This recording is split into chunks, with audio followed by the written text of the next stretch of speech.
Hello everyone, I am John Marshall, a lay Carmelite brother. I am here to explain the life of St Mary Magdalene and her hidden rich heritage in the Basilica of Bom Jesus, where our beloved Goethe Sahib rules. St Mary Magdalene, where we find her in the Gospel. The whole Western art is completely filled with many sculptures and art pieces of St. Mary Magdalene. Who is this mysterious, wonderful saint who has inspired so many saints, so many sinners to become saints, and the art and architecture for thousands of years? If we go in the scripture, we find the first reference to Mary Magdalene in Luke chapter 8, verses 1 to 3, where St. Mary Magdalene is said to have been healed by Lord Jesus Christ from 7 demons, and she was following our Lord and supporting his ministry in whatever means that she was capable of, along with a community of women. Again, we are seeing Mary Magdalene in the narratives of the crucifixion as well as the resurrection narratives of Lord Jesus Christ. It is to be remembered here that Mary Magdalene is mentioned by name 12 times in canonical Gospels, which is more than most of the apostles and any other women, with only exception to Blessed Virgin Mary. Saint Mary Magdalene's life through the Gospels teaches us one important lesson. Often we say a proverb, a friend in need is a friend indeed. In the life of our Lord Jesus Christ, we can see that very clearly. During the time of our happiness, many will be there to come and share with us. But during the time of our darkness and our sorrow, you can find very few people near to us supporting us. God is no exception to that. If you see the crucifixion narrative, it was Saint Mary Magdalene who stood beside our Lord, never leaving him, along with Mother Mary and few others. It was Saint Mary Magdalene who never left the Lord when his body was laid in the tomb. It was Mary Magdalene who never left him even when all the other women who went to the tomb saw the tomb empty and returned back. She stood there. If we see in the gospel narratives, John chapter 20, verses 11 to 18, describes her longing for Jesus in the tomb. Her longing has been explained also by Saint Gregory the great doctor of the churches. See how much the fire of love resides in the heart of this woman. So you can understand from the words of the Pope what a great longing she had to see our Lord Jesus Christ. No wonder that she became the first witness to resurrection. What we understand here is that Mother Mary is the first witness to the resurrection through the eyes of faith, while Mary Magdalene is the first witness to the mystery of resurrection through the corporal eyes. So Mary Magdalene went and announced to the disciples, and she said, "The Lord is alive. The Lord is alive." Such a happy message, the happiest of all the messages the world can ever produce, that the death is defeated. Commenting on this particular aspect of her life, many theologians, saints, starting from Saint Hippolytus of Rome, Saint Ambrose, Saint Augustine, then Blessed Rabanus Maurus, and Saint Thomas Aquinas, all compare her to the Eve in the first chapters of Genesis. In the first chapter of the Genesis, you see there is Eve, there is Adam, and Eve is presenting the message of death to Adam. That is, she is presenting the message of death to the humanity. And the scene is a garden where the Lord produced with abundance of life. In the garden, in the paradise, there was abundance of life. So from the life, from the place where it was supposed to be a place of life, in a garden, Eve announced the message of death to humanity. So, but at the same time, what we can see here is that St Mary Magdalene announced the message of life to humanity from a place where there was death, that is the tomb of our Lord, and from the garden. So the church fathers make a comparison and even call her as a new Eve. So you can see here, apart from Blessed Virgin Mary, our mother, it is St. Mary Magdalene who is endowed with this particular devotion, with this particular title as a new Eve, first herald of Easter joy, and the great title, Apostles to the Apostles. She was the one who announced that Jesus is alive. This is the mystery of our faith. When we say in the Mass also, the mystery of faith, Jesus has died and Jesus will rise again. We are professing that. So she was the first one to announce it to the apostles. And from the apostles that we ourselves have received this message of redemption, this mystery of the resurrection. So you can see her importance in our Christian life. Saint Mary Magdalene, it is said to be, according to the tradition, she said to have accompanied the early Christians. She herself took an active part in the community, and there arose two traditions about her life. So one of the tradition which is accepted in the Eastern churches is that Mother Mary, Saint John the Evangelist, and Saint Mary Magdalene went to Ephesus, now located in Turkey, and they lived over there. So in Ephesus, we can still now see a pilgrimage site called House of Mother Mary. So you can see here some evidence could be there that in this old ancient tradition that Mary Magdalene lived along with Virgin Mary and Saint John the Evangelist. But at the same time, it is said that she went for missionary journeys over so many places, and she died a holy death over there in a cave located in Ephesus.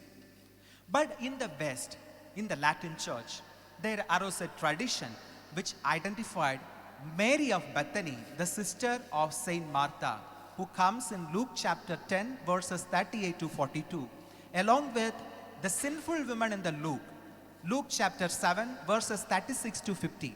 All these figures were conflated together and formed what we call as composite Magdalene.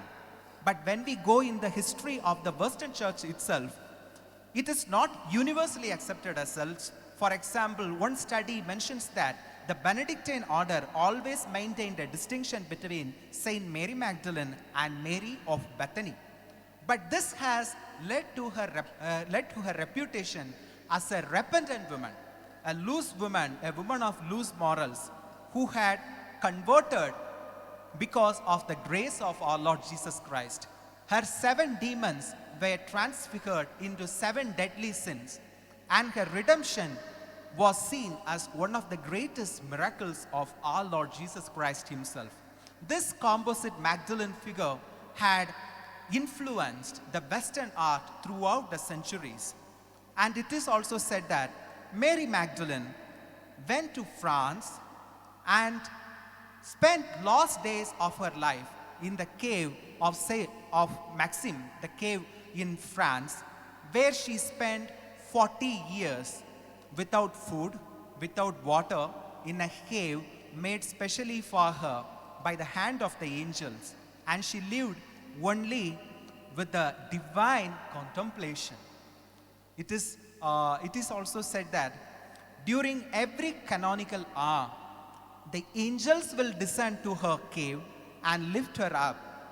And she was able to hear the songs of the angels, which are sung for our Lord God Almighty in the heaven.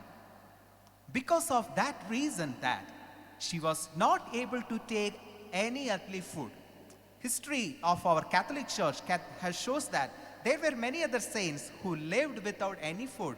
One of the recent example could be Blessed Alexandra Maria da Costa from Spain. So she lived without food for so many years, only relying on the Holy Eucharist. And during in this pandemic situation, we are often the churches are closed and we are taking the spiritual communion. At this moment, you can remember Mary Magdalene living far away from all over there, where the bread of the angels was brought to her by the angels herself. It is said that at her death, she was transported to the Basilica of St Maxim, where she received the Holy Communion from the St Maxim, and she died a holy death. And her body effused a perfume for 7 days. For 7 days. So the cultus of Mary Magdalene had a very strong presence in France, and the kings were greatly devoted to her. In 1279, Charles II, the Duke of Anjou, made an expedition to recover the body of St. Mary Magdalene, and he announced that he found it in St. Maxim in France. There arose a big basilica to her, and there came a huge crowd of pilgrimage to her, so much so that when Saint Bernard of Clairvaux preached the crusade in her tomb in Versailles. So you can imagine her widespread veneration in the Catholic Church in the medieval ages. And after that time, Mary Magdalene became a special patroness for the Dominican order. Saint Mary Magdalene became the symbol for all the women who are lost, all the women who are repentant and to lead a very good life. The Saint Charles II had inducted the Dominican order to the devotion of Saint Mary Magdalene in the year 1297. Her cultus was celebrated as a solemnity throughout the Dominican order.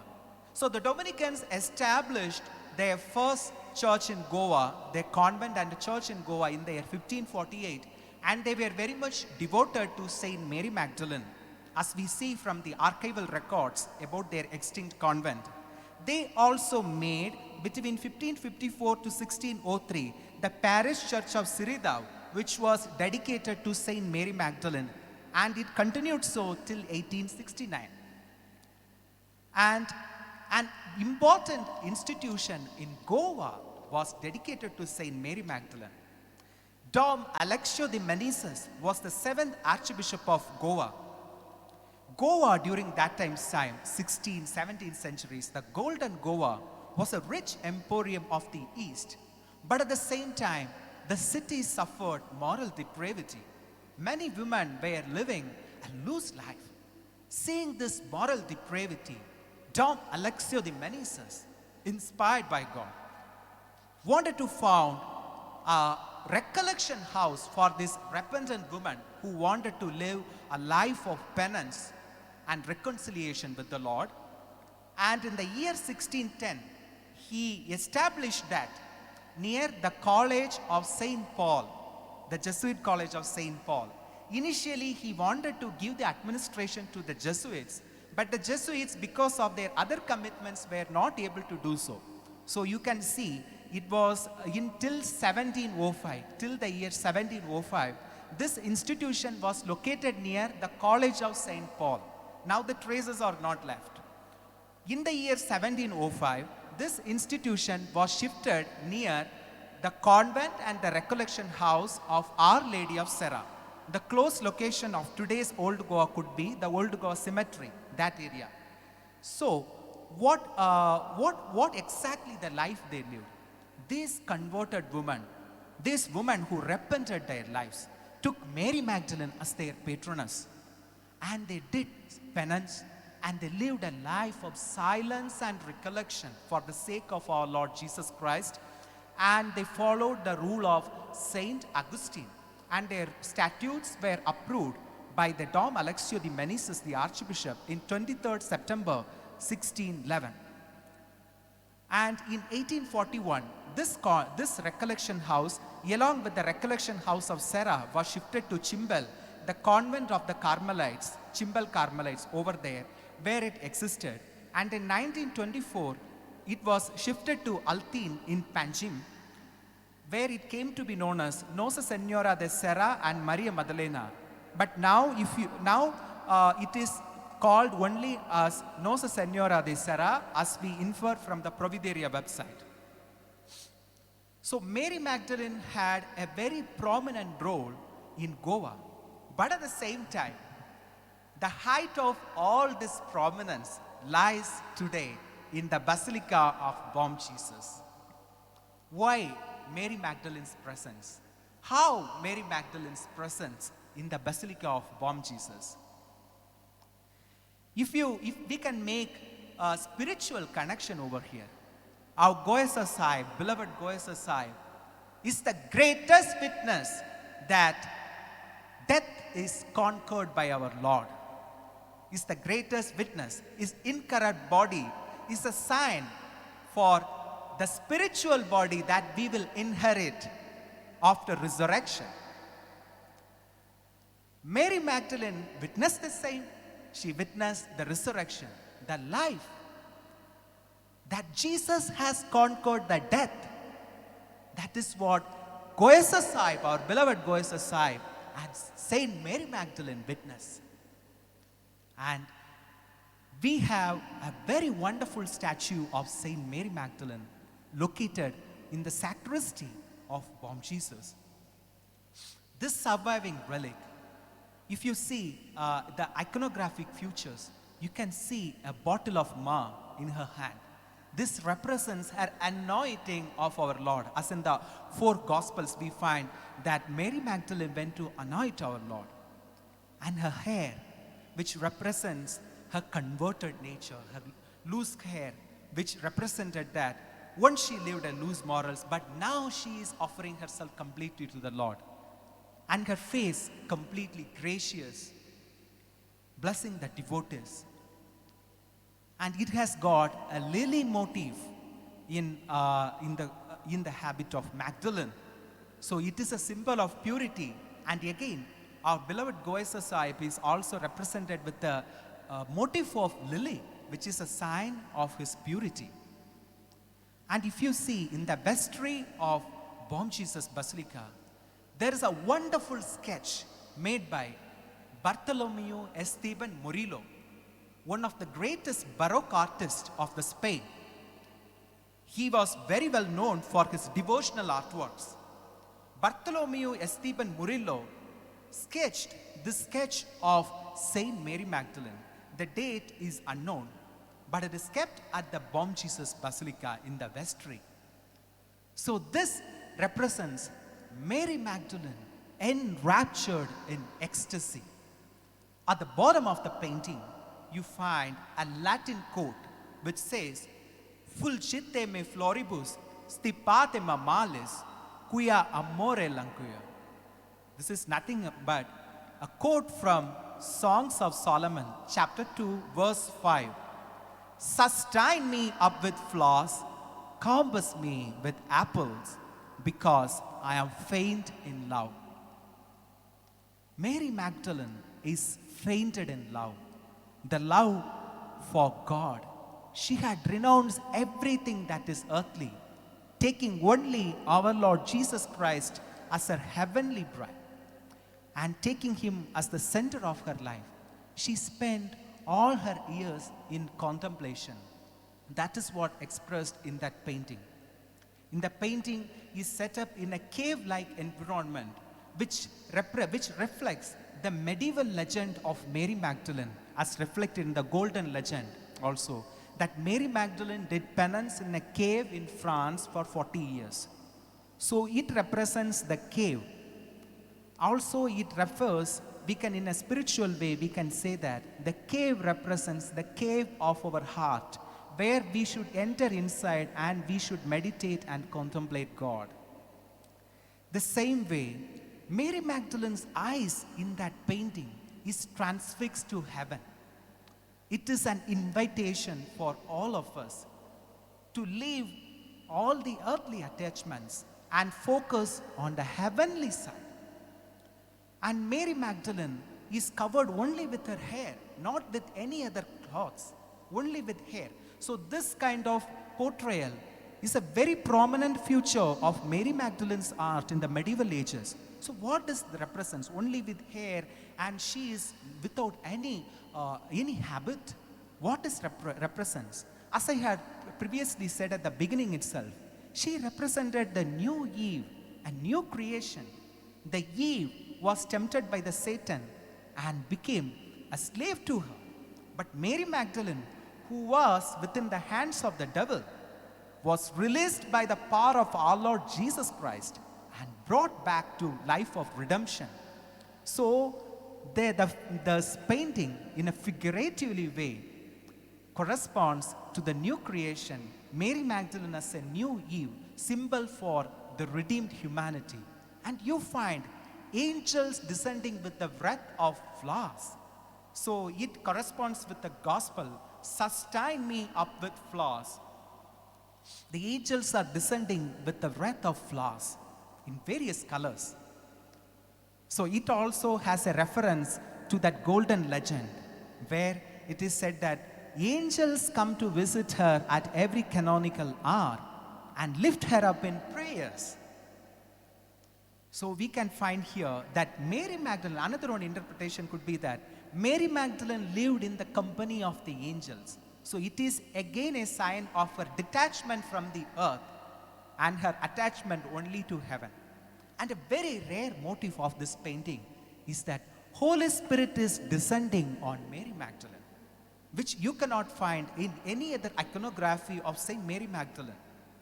Holy Spirit is descending, and Holy Spirit is the giver of life and the giver of all consolation. So Mary, who was taken away from the world, who cut off all her ties for the sake of our Lord Jesus Christ, and she had shut her inside a tomb, that is a cave, was visited by Holy Spirit as her companion. So Mary Magdalene lived in a life of companion with God the Holy Spirit and angels of the Lord, completely fixing on the heavenly thoughts. And near to her painting, in that painting itself, there were one habit is mentioned. So that is a red-colored one. Red-colored dress of Mary Magdalene is kept aside near to her figure. So it represents usually the red figure along with that in that medieval age represented the woman of loose morals. So Mary Magdalene's past life is that old dress which she renounced for the sake of our Lord, which is kept aside. And she is now wearing, now she is restored back to that original condition, like a children, innocent children, how Adam and Eve were created. So this is what the spirituality of St. Teresa of Avila also mentions. And this verses Songs of Solomon, chapter 2, verse 5, is given a mystical explanation by St. Teresa of Avila herself. And you see here, Bartolomeu Esteban Murillo was a Spanish saint who was so much influenced by the Spanish mystics, which of course includes St. Teresa of Avila. And we could see here that Saint Mary Magdalene's mystical ecstasy could have been an inspiration from that, because Saint Teresa of Avila is the only saint who speaks Songs of Songs, chapter 2, verse 5, in relationship with Mary Magdalene. So you can see here the great spiritual rich, which is a treasure hidden in the Basilica of Bomb Jesus, which invites us to a great life of prayer and penance. So Mary Magdalene's cultus was also widespread in the 16th and the 17th centuries Goa. And with the extinction of the monasteries, the cultus has suffered a lot. Few relics of her cultus also survives in other places especially the village of Chimbel, where in the chapel of Livre-Febreche, there is an altar dedicated to St Mary Magdalene, where St Mary Magdalene is carrying an instrument of penance and a bottle of myrrh. So, as we are meditating on St Mary Magdalene, let us always remember, especially through this painting in the Bomb Jesus Basilica, that we should always renounce whatever the unhealthy earthly attachments and attach our heart only to God and become a witness to the resurrection, as Saint Francis Xavier himself is the witness to resurrection and Saint Mary Magdalene is the witness to resurrection. Thank you.